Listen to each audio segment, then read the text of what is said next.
महाकारुणिक सम्यक संबुद्ध को नमन करते हुए भारत रत्न बोधिसत्व परम पूज्य बाबा साहब डॉक्टर भीमराव अंबेडकर जी को नमन करते हुए आप सभी सम्मानित भाइयों और बहनों को मेरा सादर नमो बुद्धाय जय भीम।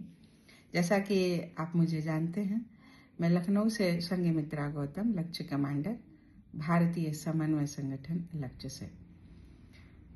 अध्याय 16 नानक चंद रतू जी के द्वारा लिखी हुई किताब डॉक्टर अंबेडकर के अंतिम कुछ वर्ष, अंतिम 2 भाषण, जिसे आज मैं पढ़ूंगी। ये देखिए, बाबा साहब का ये फोटो है। कितनी अच्छी विशाल जनसभा को संबोधित कर रहे हैं। अभूतपूर्व महानतम धर्म दीक्षा। डॉक्टर अंबेडकर ने प्रयत्न किया था कि हिंदू समाज में सुधार लाया जाए और उनके लोगों को सम्मानपूर्ण, मानवीय, गौरवशाली स्थान मिल सके। उनके साथ मानवतापूर्ण आचरण हो, सामुदायिक कुएं से पानी पीने का अधिकार, मंदिर प्रवेश, अच्छे कपड़े पहनने और धातु के बर्तनों के प्रयोग करने की स्वतंत्रता और शिक्षा प्राप्त करने का अधिकार मिले। पर यह प्रयास निरर्थक ही गया।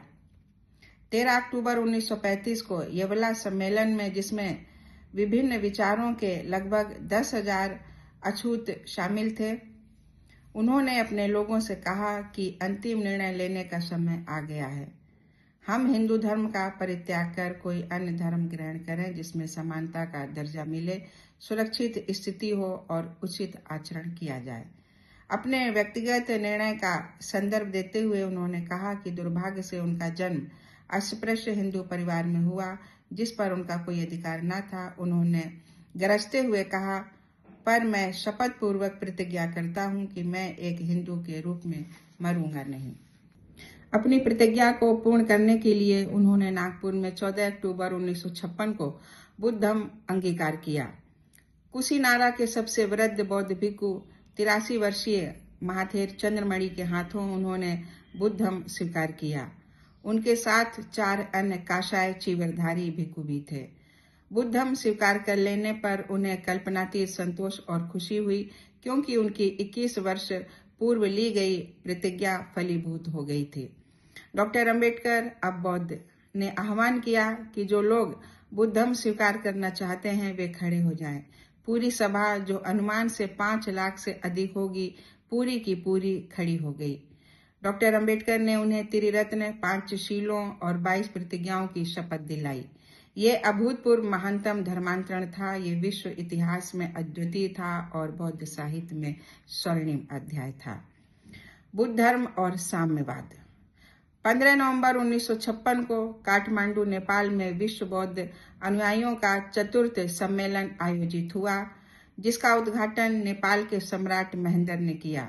सभा का उद्घाटन दोपहर बाद संघ दरबार गैलरी हॉल में संपन्न हुआ। सम्मेलन के अध्यक्ष डॉक्टर मलल शेखर ने 14 अक्टूबर 1956 को डॉक्टर अंबेडकर द्वारा बुद्ध धम्म स्वीकार करने को अभूतपूर्व महानतम धर्म परिवर्तन करार दिया। 20 नवंबर को जब डॉक्टर अंबेडकर अपना भाषण देने खड़े हुए तो पूरी सभा ने तीव्र करतल ध्वनि से उनका स्वागत किया। प्रारंभ में उन्होंने खेद प्रकट किया कि वह एक प्रतिनिधि के रूप में सम्मेलन के कार्यक्रमों में जिस तरह भाग लेना चाहिए, वैसा अपनी शारीरिक कमजोरी व खराब सेहत के कारण नहीं कर सके। उन्होंने कहा कि सम्मेलन में 100 उद्देश्य भाग लेने आए हैं और दुनिया को ये बताना चाहते हैं कि बुद्ध धर्म उन्हें सभी धर्मों में सर्वश्रेष्ठ लगा, क्योंकि ये धर्म मात्र नहीं बल्कि एक महान समाजवाद है। इसके बाद उन्होंने बुद्ध और कार्ल मार्क्स पर अपनी बात कही, क्योंकि बहुसंख्य प्रतिनिधियों ने उनसे इस विषय पर बोलने का अनुरोध किया था।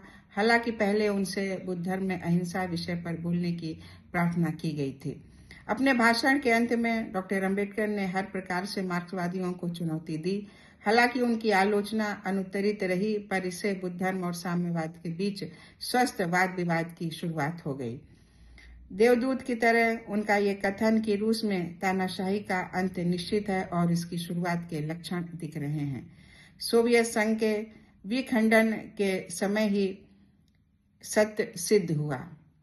तो साथियों, ये अध्याय 16 पूरा हुआ और अब मैं इसके आगे का अध्याय बाद में पढ़ूंगी। आप लोग इंतजार करें और विदा दें। जय भीम, जय संविधान।